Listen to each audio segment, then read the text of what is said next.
Hi everyone, my name is Terry Westwell and today is Tuesday, which means it's time to discuss our book of the week, which is Trial of the Sun Queen by Nisha J Tuli.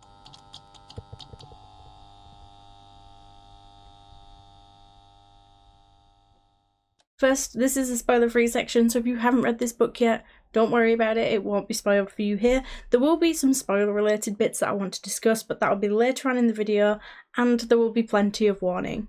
If you'd like to join in on any of the book discussions, send me your thoughts, comments, or even a short video clip of you discussing the book, then I'll list the next 4 upcoming books in the description below. So, slowly I dragged myself out of my first ever major book slump, and this one was such a relief.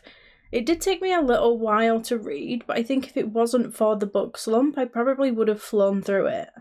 By the time I made it to that halfway mark, I was enjoying it that much that I then read the second half in one sitting, and it actually annoyed me that it took me so long to read because I would have happily have started the next book immediately afterwards, and although I do plan on reading the next one, I do actually now need to start reading the next book club book, so with an intro like that, I think it's no surprise that I rated this one 5 stars.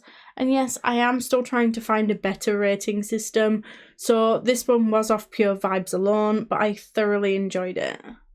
Okay, so quick summary. Law has endured 12 long years of torment under the Aurora King's rule, and her only desire is to get free and pay him back for every moment of misery. When she finds herself in the hands of the Sun King, Law is thrust into the spotlight as she competes with 9 other tributes as the role for Queen. If she wins, she earns her freedom and finally gets her revenge. But Law doesn't belong in the Sun Queen's trials. Not only does she not understand why she was freed, she's not even a citizen of the Sun King's court. The other tributes resent her presence and will stop at nothing to ensure that she's wiped off of the game board permanently. Law must win because if she doesn't, she dies. Or worse, she'll be sent back into the hands of the Aurora King. If I had to compare this to any other book, it would probably be some of my other all-time favourite Deadly Trials, so probably something like The Serpent and the Wings of Night, although it definitely gives me kind of like a Quicksilver or Northwind vibes as well. It was easy to read, and I'd say that it was fast to medium paced. As for the chapter lengths, honestly, I don't even know. I think I was that absorbed into the book that I didn't even notice, but at the time they certainly felt like reasonable lengths. You're also thrown into this world with already quite a lot going on, and things kick off pretty quickly. For a fantasy book, or I guess a romantasy book, with less than 400 pages, it really isn't a long read. This book is a dual POV, which we know that I absolutely love, but something I thought was interesting is that all of Law's chapters was in first person, which honestly I know a lot of people hate, but I really enjoy. And all of the chapters that were from the perspective of a main male character, his was all in third person. Which, to be honest, I thought would annoy the hell out of me, but most of the chapters were from Law's perspective, and I think it helped you get absorbed into her story and her world, whereas the other chapters I felt more like an observer, which I think really worked. I really liked the characters, especially Law. I think that she was written really well and had such an amusing attitude. Her dialogue, including her internal monologue, was on point.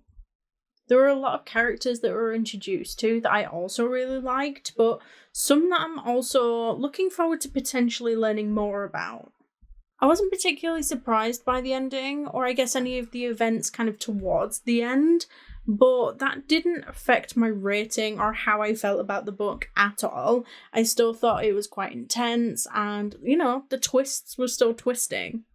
Plus, who's to say that that means it was an obvious ending? Maybe I'm just good at figuring things out, who knows, but I'm sure there's plenty of people out there who didn't see the ending coming, and some who are just like me who saw it coming but are living for it anyway. So, as for the question, would I recommend the book?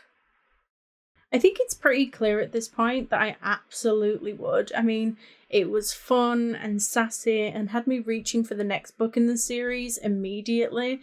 As I said, if you enjoyed something like The Serpent and the Wings of Night, then there's a pretty good chance you'll enjoy this one as well. And will I be reading any more by this author? As I said, the only reason I'm not reading the second book in the series is because I really have to start reading the next book for book club, so if I don't manage to read the second book by the end of March, it will absolutely be on my April TBR. So earlier on in the video, I said that you would get plenty of warning before there are any spoilers. This is that moment, so if you haven't read this book yet, I would suggest going doing that first, because beyond this point there are definitely spoilers.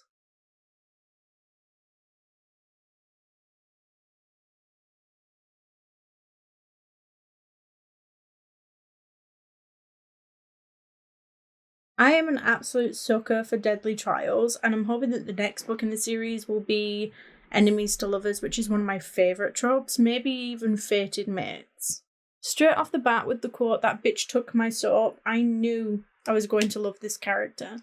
I think despite the inevitable sass that Law's going to throw in Ade's direction, he's going to end up smitten with her.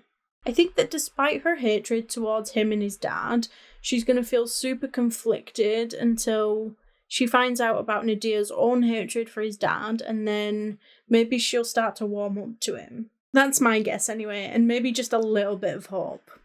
I knew the whole time though with the Sun King that there was just something not quite right. I mean, we kind of already got the idea that he wasn't being fully honest about the real reason why she was there because of Nadia's perspective.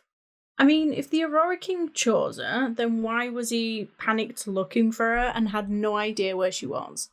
We didn't actually see much of Nadir or his siblings, despite having his perspective, and I think that was fully intentional. It makes me look forward to being there with Law in the next one and finding more out about them. I'm kind of curious as to what will happen with Halo and Marisi. I mean, I hope that their story isn't over for us. I hope that they will appear again, but I'm not really sure how they'll go about that. But then again, if Law does find the crown, then I'm guessing she'll have to return back there in order to talk to the mirror. I'm guessing anyway. Gabriel really annoyed me at times, and I guess a lot of the fear that were around her were kind of annoying, but he knew where she came from. He knew that she had been locked up in terrible conditions since she was a child, and how exactly did he expect someone like that to act? Like, of course she's not going to take any shit and maybe even partake in a brawl or two, but also that bitch had it coming. I feel like I have seen this book here and there on social media, but I actually feel like it deserves a little bit more hype. It was easy to read and there was a little bit of spice, although I do suspect that, like a lot of books in this sort of genre, we might get more spice in the next book than we did in the first. Well, let me know what you thought. Did you enjoy the book?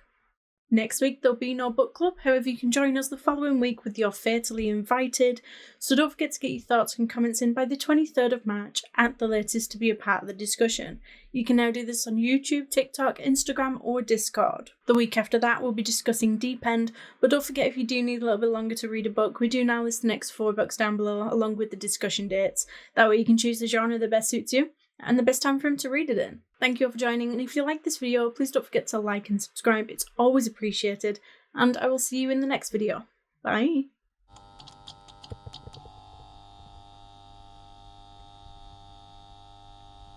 If you like romance, fantasy, or even thriller, basically anything fiction book related, then I suggest you head on over to the channel's intro video, where you can find out more information on how you can take part in this online book club. We announce books at least 4 weeks in advance, and we accept your bookish feedback in a wide manner of ways. Post your comment below a video, send in a voice note, or even send me a short video clip of you discussing the book. Alternatively, you can just send me a direct message.